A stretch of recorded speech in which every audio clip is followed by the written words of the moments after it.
圍爐問如果，前文史系教授蘇賡哲，美國南加州大學高級歷史學人李家豪，圍爐問如果，問出歷史另一個可能。所有無論係才唔才女中意佢嘅人，都係因為透過胡蘭成嘅呢面魔鏡，使到嗰位女士睇到自己嘅靚。其實胡蘭成佢成功所在就係佢係嗰塊魔鏡啊嘛。佢唔係話一定係睇到靚嘅，總之見到自己嘅價值啊！一個人照鏡嘅時候咧，梗係對正個鏡啊，係平衡嘅嚟照嘅。除非你特登要照身體嘅某一部分啫。如果你照下自己個樣咧，都係平衡嘅同個鏡啊。咁所以咧，胡蘭成同佢嘅女人咧相處嘅時候啊，都係用一種平等嘅角度嘅。我覺得就算用文筆嚟講咧，張愛玲可以學，胡蘭成好難學噶。係呢個真。你 AI 學到，AI 可以學到，有個 AI 胡蘭成先，等我哋整一個。胡蘭成嘅感情生活非常豐富而複雜，佢早年有過幾段短暫嘅婚姻，包括第一任妻子唐玉鳳同埋其他兩位未詳嘅女士。1944年佢同張愛玲結婚，但婚姻只係維持到1947年。期間佢亦都同17歲嘅護士周奮德、戰後逃亡時遇上嘅寡婦范秀美，仲有房東妻子等等多位女性保持過戀情。戰後晚年佢喺日本定居，據講就同出身背景特殊嘅佘愛珍結為夫婦。無論係才女或者係素人都會被胡蘭成吸引。我哋今集睇下蘇博士點樣分析呢一個現象。嗱，我哋今日嘅主題就係胡蘭成啦。頭先我哋開始嘅時候就話，張愛玲一見到佢就已經係哇，成個人已經係低到塵埃裏，變得好低好低啦。咁但係頭先我一開波問你就話，如果胡蘭成係冇而家我哋一般公認佢個學識嘅時候，你就話呢個係唔影響佢吸引力嘅。係張愛玲係中意佢嗰種才情，但係即使佢冇呢種才情嘅，佢亦都吸引到小周，同佢唔係因為佢個文學領域呢一種嘅交集嘅時候，依然吸引到佢。咁我哋翻去呢一點先，因為呢點我哋仲未解決。咁究竟是什麼胡蘭成嘅特質咁吸引到女性，係成為情場嘅浪子呢？20世紀嘅情場浪子呢？係我嘅意思就係佢能夠令女性睇到自己嘅可愛啊！因為我一向有一個主張咧，就係話一個人揾到一個伴侶咧，唔係話揾到另外一半啊，而係揾到一面鏡子啊！一面鏡咧就照到自己嘅價值，照到自己嘅可愛，佢就係一面鏡。能夠令佢嘅女人照到女人自己嘅可愛咯。咁呢個就唔係淨係頭先你講嘅作家或者一路咁講啦，即係或者你自己都有個理論啦。咁阿歡曾經都有講過噶嘛，即係佢話男人好易愛上傾慕佢嘅女人。佢話講白啲就係其實佢係愛乜嘢呢？佢係愛從對方反射翻嚟嘅自己。咁正正就係你講嘅呢樣嘢啦，包括咗你自己嘅書裏面啊，聽我說愛憎，你自己都有寫過啦。你話呢個都係蘇賡哲其中一個好早期嘅理論嚟㗎啦。愛情使人愉悅嘅本質，唔係由於揾到自己嘅另一半，而係因為通過所愛，照到自己嘅可愛，引證自己嘅存在生存嘅價值。咁嚟到2025年，隔咗咁多年，呢個理論你係一路都係冇改變嘅睇法㗎嘛，依然係我覺得依然係有用嘅，因為係令到你中意一個人，其實係反照緊，其實你係自戀多啲㗎嘛。其實因為你係反照到自己嘅可愛價值。咁而佢胡蘭成自唔自覺呢樣嘢嘅咧？佢個自覺佢自己嘅本事係佢自唔自覺自己有呢個本事。其實佢嘅成功就係源於所有無論係才唔才女中意佢嘅人，都係因為透過胡蘭成嘅呢面魔鏡，使到嗰位女士睇到自己嘅靚。其實胡蘭成佢成功所在就係佢係嗰塊魔鏡啊嘛。佢唔係話一定係睇到靚嘅，總之見到自己嘅價值嘅。咁可唔可以話，如果既然唔係靚，就係睇自己嘅價值？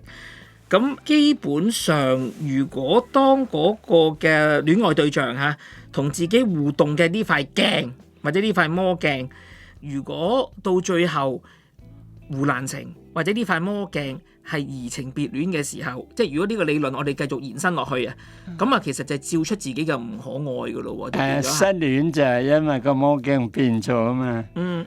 照到自己嘅醜陋或者係一文不值，咁啊痛苦咯。哇！咁如果你咁講嘅時候咧，咪呢個理論咧，當然啦嚇，即係我哋係見過你最中意講嘅金庸小説啊，武俠小説裏面，我記得你都提過一個理論嘅，就係阿雙兒啊同埋阿朱啊呢一系列嘅女子咧，都係因為男主角嗰個魔性啊，嗰塊鏡嗰個魔性低啊，咁所以咧佢哋係終生係痴痴咁仰望住佢哋嘅英雄啊嘛。而當中我哋睇到嘅呢個理論，你就話放諸喺胡蘭成、張愛玲，放諸喺胡蘭成同小周或者其他，都好似係通用喎。如果係咁嘅話，其實呢個魔鏡嘅諗法咧係好普通嘅，即係冇乜特別高深嘅道理嘅。唔係個道理可能唔高深，但係如果要係做得成功咧，你要係成為一塊魔性特強嘅鏡。呢個就係唔係理論，係你點做到就係一個即係你好似胡蘭成就係一個好好嘅例子，就係要點樣做到就唔係咁容易啊嘛。但係你係要普通嘅男人都係識呢樣嘢㗎。譬如佢見到個自己中意嘅女人，梗會盡力去恭維佢㗎嘛，咪就係想自己變成嗰面鏡咯。咁如果係咁啊，就唔會有愛情煩惱，就唔會咁多人寫信嚟圍爐不取暖咧。即係如果你話個道理係咁容易去掌握嘅時候，或者咁多人去想做嘅呢塊鏡嘅時候，點解就會有胡蘭成，亦都有咁多人要寫信嚟，有唔同嘅分別咧？如果係咁，但係咁啊，即係你雖然話識得恭維一個人，令到佢覺得自己可愛，呢個係好普通嘅道理啊。但係點樣先至做得好咧？令佢不知不覺之間啊，要跟住你面鏡行咧，喺第二個男人嘅鏡嗰度，佢照唔到自己可愛咧，係咪？呢個係有技巧嘅。咁個技巧喺邊咧？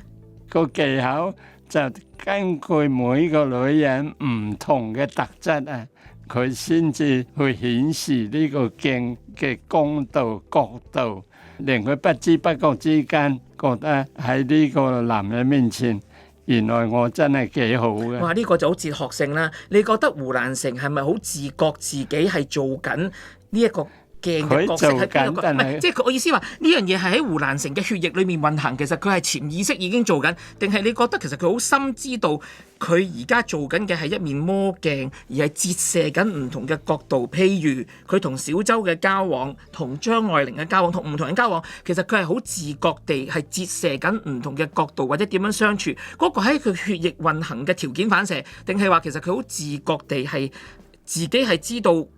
見到唔同嘅女性係運用緊唔同鏡嘅嗰個操作嘅咧，你覺得？我諗呢個佢係天生就有呢個技能，所以唔需要咁理性地冇佢自己點樣操作緊咧？咁佢冇自己冇寫呢個理論嘅，反而係當事人就自己唔知道。不過咧，我哋從旁咧，即係等於一啲你研究一啲文學作品咁，可能佢係渾然天成地咁寫出嚟。不過咧，文學評論人咧就會可以好多理論再剖析佢。我懷疑咁啊，佢係無論生將傻藝啊，逢女人佢都係咁噶啦。無論呢個女人佢中唔中意都好啊，佢都係表現出自己魔鏡嘅魅力啊。嗱，因為咧呢個就好特殊嘅，喺文學領域，我哋問如果喺中國歷史領域咧，胡蘭成當然係一個爭議性相當大嘅人啦。咁我唔講佢戰時嗰個角色先啦，因為呢個就離咗題啦。因為今個禮拜我哋 focus 喺佢同張愛玲，而當中呢個理論咧，你咪話喎，嗱，好多學者都嘗試去解構胡蘭成啦。不過你話頭先你講個魔鏡論擺落胡蘭成咧，就真係好少聽到嘅。所以每一次我哋都係撞咗啲 original 特別嘅嘢出嚟。你就係話基本上胡蘭成首先佢咧係做緊魔鏡嘅呢樣嘢，不過佢唔自覺。而點樣解釋到佢係可以成為咁多人嘅心目中喺20世紀中國文學史上嘅情場浪子，包括連張愛玲都臣服或者做咗溝女大王等等，唔好就係簡單視佢為因為佢係一個花言巧語嘅唐君毅先，而係 more than that， 佢係一個魔鏡，而任何人同佢對陣嘅時候，一同佢對陣親嗰位女性就突然之間就攝咗落去，好似見到一個胡蘭成式嘅魔鏡，就照到自己嘅靚，折射緊我，哇！即係浪高咗我另一副高度，睇到我嘅靚。無論嗰個係張愛玲定係一個冇乜學識嘅護士小周，依然係有效嘅呢塊鏡。而胡蘭成無論同咩人啊，咩女士，佢都自然地自覺與唔自覺，佢都係發揮緊魔鏡嘅嗰個魔力。你就係講緊呢樣嘢啦。圍爐問如果 www.whatif2046.com WHATIF2046.com。 嗱，一個人照鏡嘅時候咧，梗係對正個鏡啊，係平衡嘅嚟照嘅。除非你特登要照身體嘅某一部分啫。如果你照下自己個樣咧，都係平衡嘅同個鏡啊。咁所以咧，胡蘭成同佢嘅女人咧相處嘅時候啊，都係用一種平等嘅角度嘅，唔會居高臨下。所以但係點解張愛玲會話佢自己變得很低很低咧？所以啊，佢同張愛玲成日用所謂對陣啊，即係男同女好似喺戰場上邊對陣咁樣。咁而張愛玲亦都咁樣描述啦，好多時嘅男女關係。咁即係話照鏡就係要對陣噶嘛，你個樣要對住個鏡噶嘛，唔係話個鏡喺你頭頂噶嘛。所以你話其實雖然張愛玲從來冇有一個理論話係咩魔鏡論啊，立立雜雜同胡蘭成，不過佢用得對陣，其實就係側面地照鏡。其實佢係側面地，佢唔自覺地，其實係印證咗。真係一個魔鏡論喎，因為如果唔係，佢係用對陣呢個字，佢根本上就反映緊佢個內心，就等於照緊鏡一樣。係，同小周就無所謂對陣啦，即係學問上啊。但係佢一定有第二啲嘢去對陣嘅。即係如果即係唔係喺知識上嘅對陣，才情上嘅對陣，係另一樣嘢嘅對陣。咁可以係乜嘢嘅對陣咧？同小周如果係咁。咁就如果唔係才情上，依家不得其詳啦。係咁同范秀美亦都唔知噶啦，因為佢冇乜描寫啊。佢今生今世就着重點就民國女子啊嘛。每次同你傾完偈，張愛玲啊嘛，係嘛？照花前後鏡啊嘛。係呢個理論有冇人講過啊？唔係，即係呢個你話唔難明嘅呢個 concept 啫。但係我話擺落去胡蘭成，點解呢個千古之謎係20世紀嘅情場浪子？嗰個有冇人用呢個魔鏡論去拆解過？我真係未見過，但係有都唔出奇嘅。唔出奇，不過係要有個系統咁講出嚟咧。我就好似冇睇過。不過雖然文學唔係我嗰範啊，但係我都有興趣呢一個千古之謎噶嘛。你覺得翻嚟先，因為如果唔係聽眾都唔放過。嗱，當你去擺咗個 theory 就係話，因為胡蘭成係有呢一個唔同人行埋嚟，才女有才女，佢折射到等才女見到佢自己嘅靚喺呢塊魔鏡，唔係才女嘅小周嘅又有佢嘅方式，等小周睇到自己犀利勁抽美嘅地方。呢一個就係點解同個男士個樣係毫無拉更，甚或答埋我個問題添啦，同佢有冇學識啊？都冇關，亦都唔拉更，因為根本上唔關學識，唔關個樣靚唔靚，根本上就係完全係另有一個層次嘅嘢。嗰個層次純粹係，哪怕你係覺得自己係一無是處啊，但係如果你係做到一面魔鏡就得啦。咁其實即係如果你話形而上就明啊，不過有時實質上嘅係咪真係咁形而上？咁實質上嗰個運作就係你又好似答咗，但又好似冇答咁，即係你話小周行埋嚟咁，或者張愛玲行過嚟，總言之，小周同張愛玲各自佢覺得自己嘅靚嘅地方都唔同，我就折射咗。唔係你咁講就駁唔到你啊！但係實質上係即係如果我係想去運用啊。如果實質上係要去實行啊、實踐啊，其實係我擺喺你嗰度啦，不如唔好講到咁抽離啊！你自己係點實踐呢樣嘢嘅咧？咁即係你講好似個理論啊，但係如果你係一個 practicality 係點樣去？其實任何一個男人對佢中意嘅女人都會係咁樣做啊，即係盡量去恭維呢個女人，令佢覺得自己好重要啦。咁但係個技巧就有高低之分咯。但係有好多女性，我哋或者有時圍爐有寫信嚟嘅聽眾都有講，有時唔係話你啊。之前我哋同朱福強喺大專學院都有呢個辯論啦，我哋啲大學生都有同我哋一齊去討論，唔係話乜嘢都恭維就得㗎。有時有啲人係中意打開天窗説亮話，我嘅唔好，我係中意我嘅另一半係去真係坦然同我分享，等佢自己都進步，就唔係話佢唔好，乜都吹捧到佢好到不得了噶嘛。其實係即係等於咁啫嘛。一個女強人或者一個選美嘅冠軍，你恭維得到啲乜嘢咧？係嘛？但係咁啊，如果係胡蘭成咧，可能會先糟質佢嘅喎。佢甚至都令到呢個女強人或者呢個選美冠軍啊，覺得原來自己好可憐嘅喎。但係個對方係咪俾即係你要先過咗第一關先啦？係咪你用呢一招就一定 work 咧？即係可能佢根本上都完全係覺得唔係一回事。譬如張愛玲或者個女方可能覺得，咦，你可以用呢啲招數咁，但係我完全覺得咁你有你講，我完全係唔受你影響㗎。一個女強人佢自己做嘢好叻啊，你恭維佢叻有乜用啫？係嘛？一個選美冠軍梗係靚嘅啦，你再讚佢靚有乜用咧？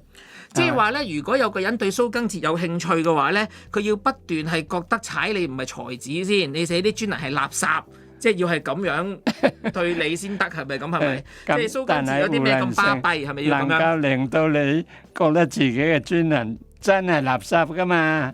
係嘛？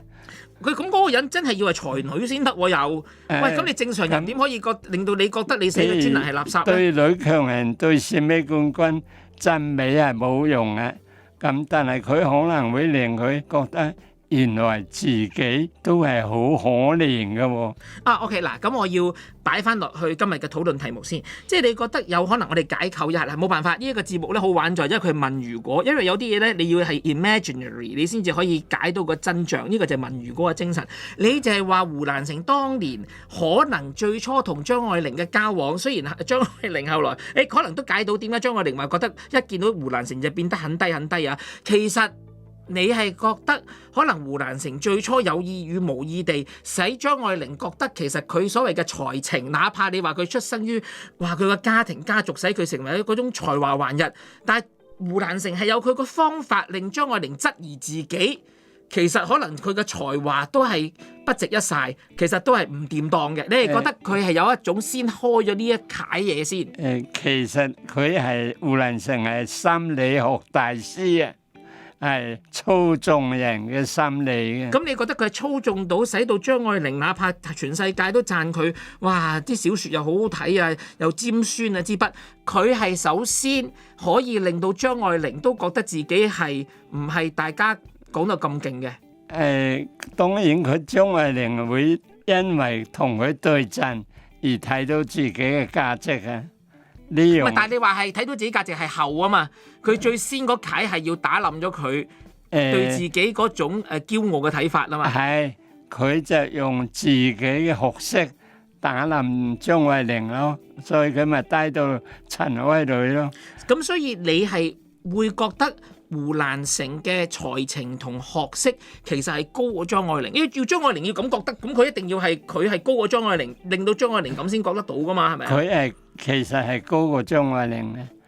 咁但係你頭先開波又話又唔係才子啊，又話佢又冇咩精啊。佢唔係香港人講嘅呢個才能藝空金融呢一種才子啊。係，即係你話咧，佢唔係香港人我哋傳統地咁樣咁狹窄睇才子先？所以其實你 buy 我嘅，因為我覺得佢係，我都話我睇佢嘅散文，佢嘅涉獵，甚至乎我每次同你傾完偈咧，我真係唔知有種乜魔力。我同你傾完偈，我總係會喺書架攞翻本今生今世出嚟睇嘅，就因為佢係咁有一種咁神秘美嘅一個作者。即係你意思話咧，你係會覺得我哋香港人係好窄咁睇佢，你係視佢為才子先啦，係咪啊？佢應該話才，我哋另外同佢改個名啦，因為才子就係香港人用作咗嘅，有才情嘅人係咪？佢應該叫做才人啦。才人 OK 嗱，所以你係覺得咁當然唔係有錢嗰個才啦，即係才情個才。你覺得胡蘭成係一個才人，甚至乎佢嗰個才人嗰個才嘅嗰個層次係高過張愛玲先？高過嘅。圍爐問如果 www.whatif2046.com whatif2046.com 譬如咁啊，我覺得就算用文筆嚟講啊，張愛玲可以學，胡蘭成好難學噶。係呢個真，即係 AI 學到，AI 可以學到，有個 AI 胡蘭成先，等我哋整一個。即係學張愛玲嘅好多，係譯書啊嗰啲都學噶啦嘛，係嘛？但係你想學胡蘭成？胡蘭成嘅就我都見過有啲人係，譬如陶傑啊、馬家輝啊，近中幾句咧就似啊，但係你學佢寫一本口書出嚟，未見過啊！即係你話學你另外中意嘅沈從文鄉土感嗰種，你都仲可以係都學到，係啦，即係仲學到沈從文，哪怕係沈從文係第一個攞到諾貝爾嗰個提名嘅有人，但係胡蘭成反而你想學佢就學唔到，未見有人可以學佢好似佢咁樣寫本書咯。咁你就話用咁樣嘅文筆啊，所以佢先至可以喺呢方面可以拋擲到張愛玲。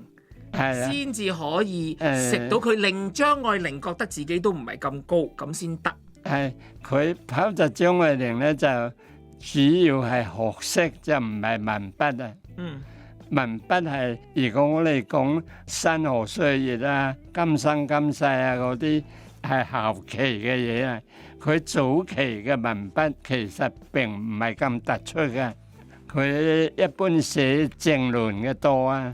平平無奇嘅啫，就到今生今世就大放異彩啦。今生今世就冇人學到咯。咁如果我話要第一步係要拋擲咗對方，使佢先覺得自己冇咁高，咁你後來再使佢好似魔鏡照出自己嘅靚，就係一個二部曲啦。咁如果運用喺蘇更哲身上，我要係要俘虜你嘅心，要先令你覺得質疑自己啲專欄，其實都唔係，雖然係人都知好睇啦嚇，如果唔係都唔會寫廿幾年。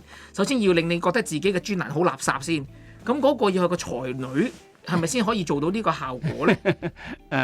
係咪要有一個才女，好似胡蘭成咁嘅高度，使你好質疑自己嘅才情，一個女才人，先可以打動到你呢？咁喺我嘅經驗入邊呢，我中意嘅女性呢，同我寫文章都冇關係嘅。由頭到尾啊。咁佢可能要喺第二個領域令你覺得自己不如人先得喎。如果係咁，所以我都好難判斷話係咪有個女人會話打冧我嘅對於文筆嘅自信心啊。似乎未發生過啦。嗱，呢個要俾翻啲一個嘅 precaution 啊，一個 discretion 俾聽緊嘅朋友先。嗱，呢一個咧而家拆解緊，當然就係因為係講緊胡蘭成，係用胡蘭成心理學去講啫嚇，就唔係話咧呢一個世間嘅運作全部都係咁，同埋咧你係要去學啊。呢個第一，你亦都唔係想學都學得到啊。不過咧，因為係今日係拆解胡蘭成同埋胡蘭成與張愛玲，咁就要拆解到胡蘭成其實係究竟係一個點樣嘅人，而當中咧佢係用緊一個胡蘭成係好叻操縱心理學嘅人，就運用咗喺張愛玲嘅身上咧，即係按你嘅多年嘅心得嘅理解嘅研究，咁你就覺得胡蘭成就係唔係淨係用喺張愛玲咧，用喺所有喺佢身邊嘅女性身上。甚至到咁啊，我睇過佢寫俾唐君毅嘅信咧，佢又操縱緊唐君毅，佢係操縱緊心理上操縱緊唐君毅。都雖然佢係大儒，雖然係儒學大師，但係都可以俾佢操，但係佢真係咁啊變咗愚蠢嘅愚喎，真係俾佢唔係儒家嘅儒喎，變咗真係俾佢愚弄緊，俾佢操縱咁巴閉。點解你覺得有你咁嘅覺得咧？佢首先當然都係要拋自己嘅學問啦，跟住就好多嘢都睇得出佢係用心理學去控制阿唐君毅啊。去舉個例子先，要舉例子。譬如佢自己病咗啦，能夠令到唐君毅好緊張啦，入邊有心理操縱嘅因素喺度嘅。對於朱天文啊、朱天心啊嗰班後生嘅 fans，亦都係咁樣咧，就唔係話淨係對女人先係咁。